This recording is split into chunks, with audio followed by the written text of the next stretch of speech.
What is up? The series has begun. I think this will be the Bodybuilding Chef series.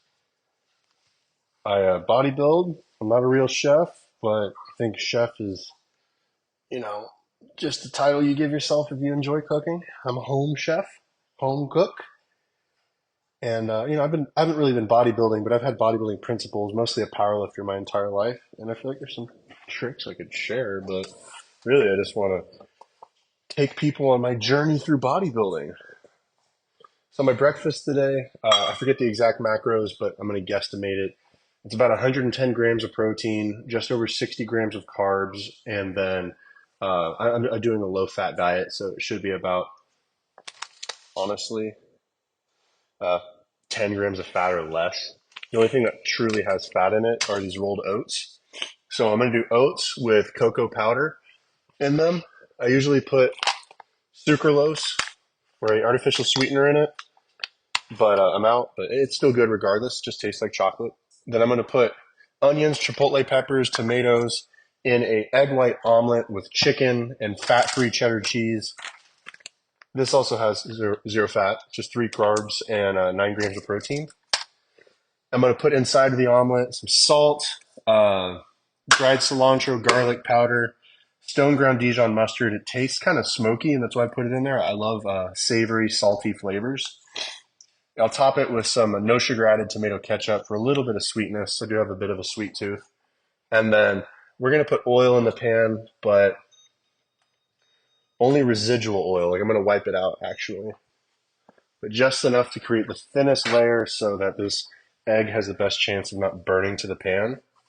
When I cook egg white, there's a tendency if you move it around like a scrambled egg that the egg white will stick to your nonstick pan. And unless it's brand new, it's kind of annoying to get that egg off. I find if you do more of the omelet method and move the egg very minimally and keep it at the right temperature, if we do this right, I'll show you a very clean pan when we're done. That'll take minimal cleaning. So I got a cup of oats.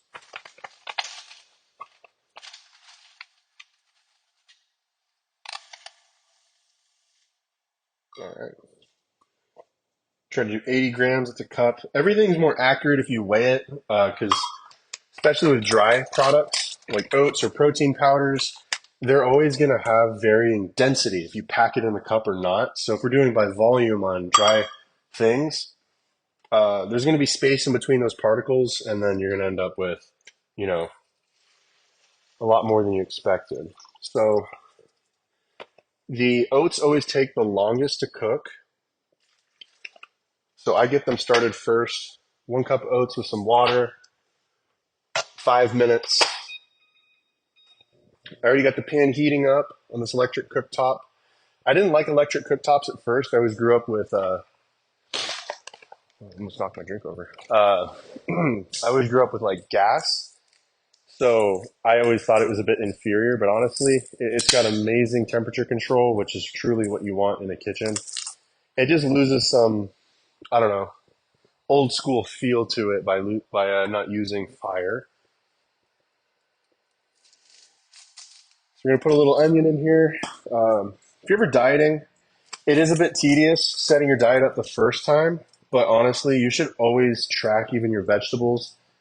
Half an onion, half a large onion has about 25 calories in it. This chipotle pepper, 25 calories.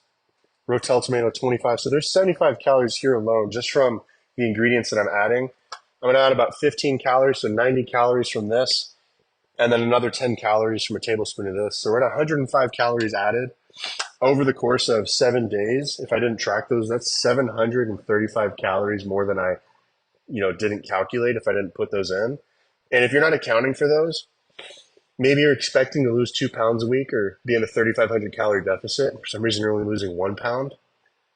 You're going to start wondering, where the heck is this coming from? Well, it's probably because you're putting a lot of condiments on, not accounting for them. So you should always account for condiments. And also, if you're starting your diet and you always eat onions and do these things, and then you take those out, you might lose weight faster. And you don't know, man, where's this extra weight loss coming from? I must be stressed, or that cardio must really be working.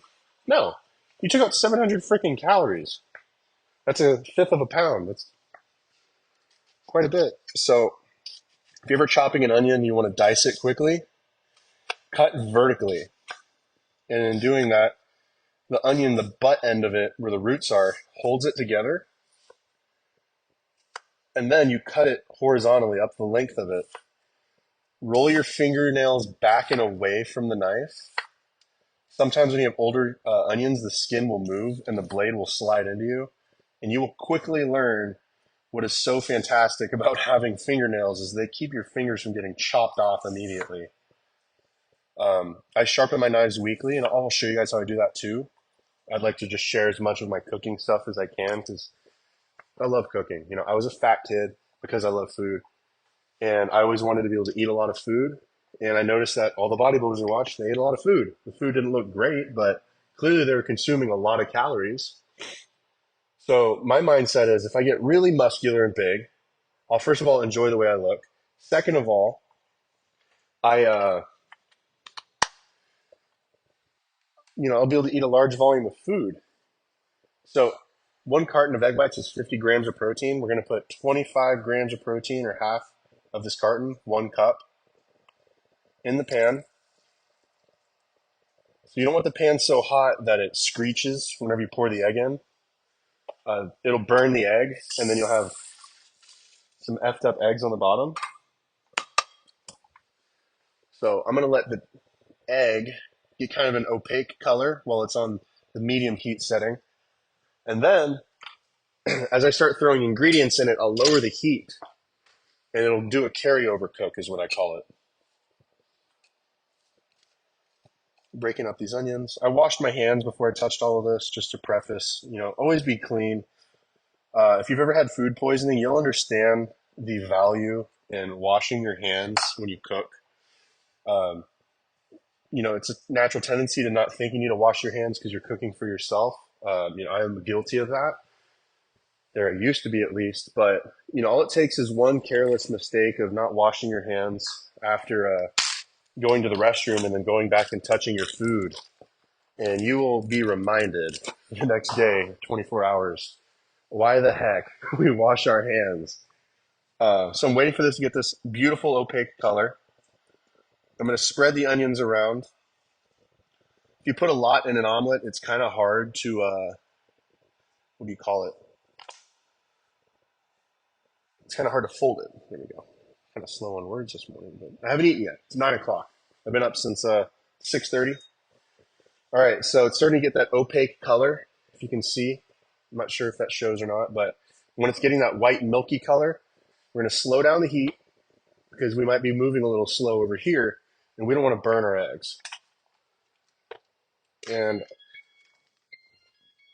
I drink 22 ounces of water at a time. So I wake up, drink water. I'm drinking water while I train my morning client, and I drink water when I get home. So by the time I've been up for almost 2 hours, I've already consumed just over a half a gallon.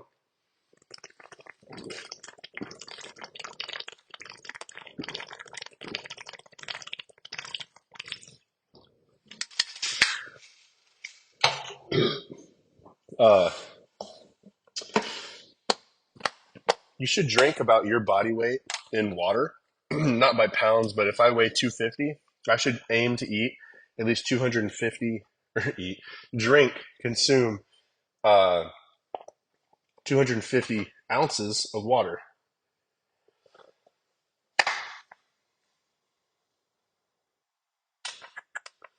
Trying to get 4.5 ounces of chicken in here. It's like 30 grams of protein, something like that. I could put it in the description or something, exactly my calorie breakdown on my breakfast. But I always eat the largest breakfast because I'm hungriest in the morning. And then I digest the best in the morning because my stomach is empty.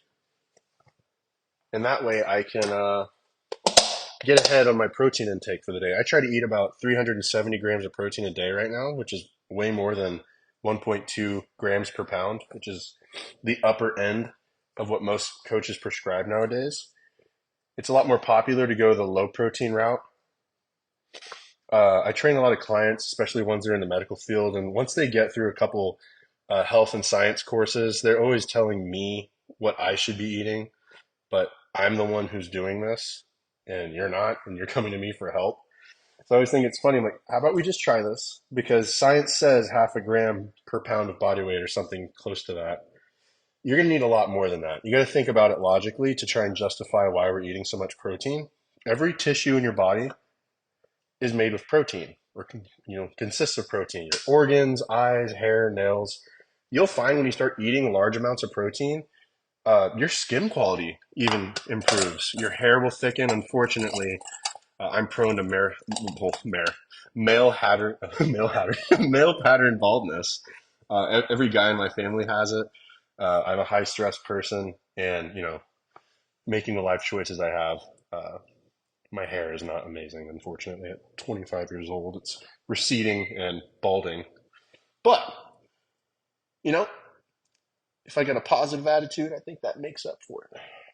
Maybe someday I'll be so successful I can get the turkey hair thing doing to fix me up like Chris Bumstead. That would be cool, but it may not be in my future. All right, so oats are cooked standard. If you just like regular oats, 5 minutes in there for 1 cup should get you there. Cocoa powder, I much prefer cocoa powder over cinnamon. That's pretty standard. Cocoa powder, this has 60 calories for 14 grams. I love chocolate. I have a sweet tooth. Chocolate makes me think of sweets, although there's nothing sweet in this, unfortunately. But, like I was getting back to, I love food. I love eating growing up. And I remember in middle school, my first time dieting, I I ate like this plain bodybuilding diet that I found on like bodybuilding.com. And when I did that, I was eating like a cup of oats. And mind you, I was like 150 pounds at 10 years old. So I was already a big kid. And I could barely get that food down. My dad, my parents, they're super supportive. And they helped me. My dad grilled some chicken for me. He's like, yeah, I'll help you, man. And if it meant that I might be a better athlete for sports because I'm taking care of myself, your parents are always going to be for that. Unless you got some reverse Troy Bolton parents who want you to be in acting in plays. I don't know. I'm just being an asshole. But chipotle peppers, if you like smoky, you like savory, and you like a little bit of heat, chipotle peppers are your friend. They add so much flavor. I find spice is one of those flavors I just never get tired of. So I always put spice in my food. Sweet gets boring quick, and savory can too in its own way. So I'm trying to spread this out so there isn't like one hot spot in my omelet. And all the egg is starting to coagulate even on the top layer. That's what we want to see. That means we don't have like a runny omelet. But I got to work quick before all this stuff gets too cooked and it burns. But that's why we lower the temperature once things start moving quick, so that way we don't fall behind and ruin our food. The goal here is good food, and if the food tastes good, we're going to love our diet, we're going to stick to our diet, and we're going to get where we want to go. I've never really stuck to a diet all that well, where I just felt like I was punishing myself eating sand. I know some bodybuilders really preach that, and they say you're only getting better if you feel like you're going through hell. I just can't subscribe to that mindset. I guess I have the fat kid in me that's just way too strong-minded to accept the fact that I have to eat like that. I want to enjoy my food. And this isn't just for a competition, this is for a life. And I always want to enjoy my food. And if I always enjoy my food and I'm always cooking it and eating healthy, then I think I'm going to be in good shape for the rest of my life. And this is supposed to be a lifestyle, right? Not just for 16 weeks before a competition.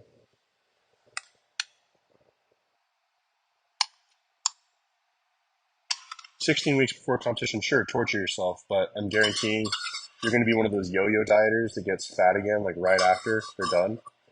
Because I was one. I did one show, tortured myself to a point where, it become an eating disorder. It felt like I just couldn't enjoy life in any way, shape, or form. Okay, 28 grams of cheese. or a quarter cup. If I packed this cheese into the quarter cup, I could probably get more than 28 grams or less, you know. And if you want to make sure you're eating consistently every day, then you got to do things consistently. And at first, it feels very, very tedious, but after a little while, you get used to it and you start to enjoy it really. And it becomes a sense of control rather than uh, anything else. When you learn that, okay, I can eat 4,500 calories a day, no doubt, and you can control what you're eating and you can become creative in the kitchen, you are given so many options. Bodybuilders just don't want to put in that mental effort to create interesting food, I think. And that's why you see them eating the plain, boring shit that they eat. And then they're always doing those trifecta meals. Dude, I can't afford trifecta meals. They're like $10 a meal. I'm broke. You know, I work at a gym for a living. I don't make much.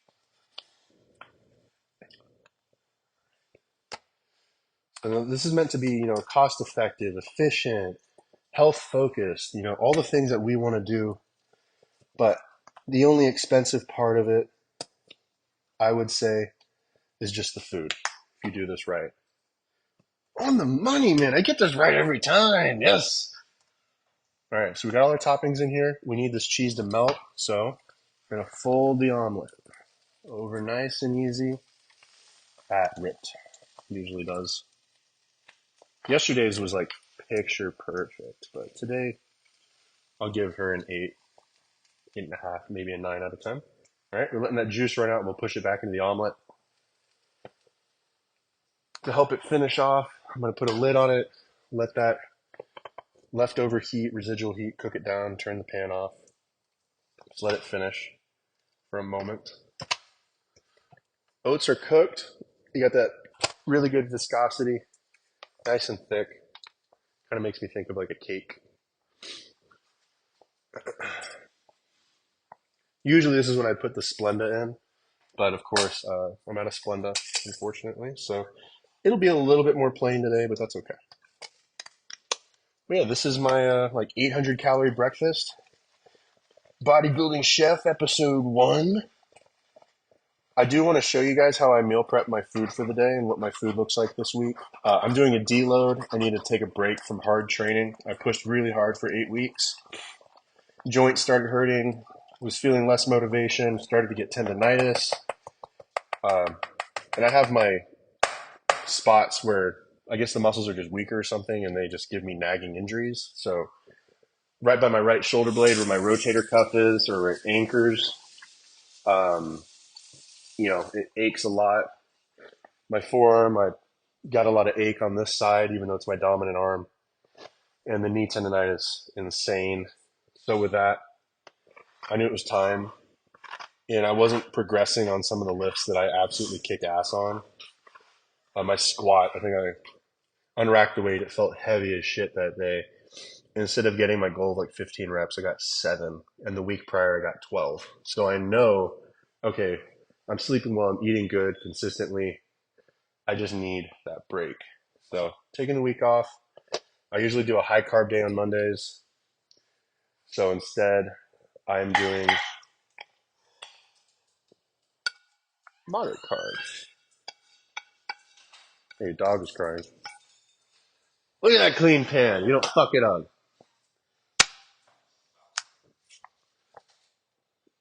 Here's a pretty omelet. First day down. First meal down.